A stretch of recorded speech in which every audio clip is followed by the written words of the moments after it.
งานตลาดนัดวางแสดงขายสินค้ากสิกรรมหัตถกรรมและอุตสาหกรรมครั้งที่29ประจำปี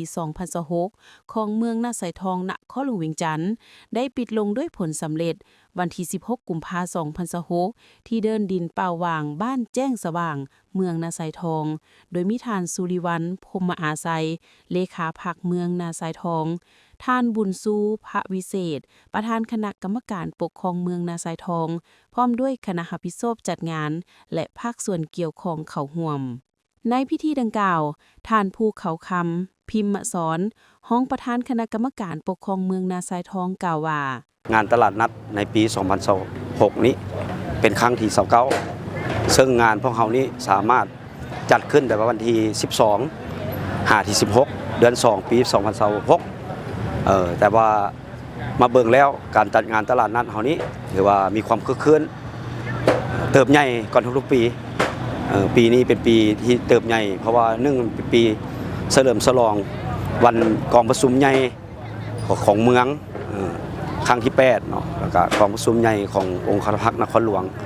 แล้วก็วันสำคัญต่างๆ3วันประวัติศาสตร์นั้นฉะนั้นมาเห็นได้แล้วว่าประชาชนอยู่ภายในเมืองหรือต่างเมืองถือว่ามีความสนใจเกี่ยวกับตลาดส่งเสริมเกี่ยวกับการขายสินค้าเกษตรกรรมอุตสาหกรรมและก็การบริการของเขานี้ถือมาเบิ่งแล้วถือว่ามวลชนเข้ามานี่คือเขาสรุปมาแล้วเนาะว่าห้านนี่เข้ามานี่ก็ถึง355กว่าห้านเนาะแล้วมวลชนเข้ามาแต่ละมือนี่หลายพันคนและเงินสัมพัทธ์ในงานนี้ก็ถือว่าถึง8ตื้อกว่า8ตัวกว่าเก็บที่พวกเราได้เก็บสถิติไว้พวกเราถือว่ามาเบิ่งแล้วเห็นว่างานตลาดงัดพวกเรานี้ก็มีความเติบใหญ่ทุกปีแหละปี2027เป็นครั้งที่30พวกเราจะจัดขึ้นอีกโดยการ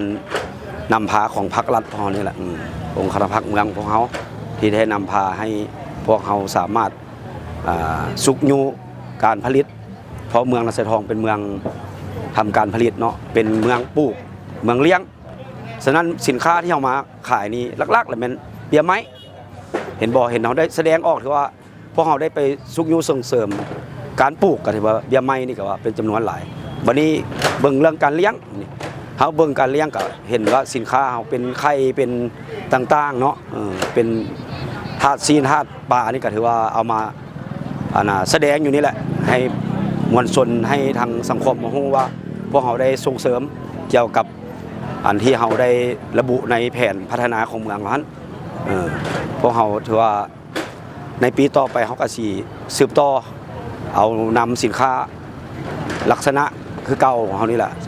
เป็นการปลูกการเลี้ยงนี่เป็นหลักส่วนว่าการบริการนี่ก็มีให้มีคือกันพอขาดบ่ได้การบริการเนาะข้าพเจ้าขอฝากมานำทางมวลชนเนาะทางชาวประชาชนมัดเมืองนาไซทองและนครหลวงขอให้มีแต่ความสุขความเจริญเนาะสุขภาพแข็งแรงขอบใจ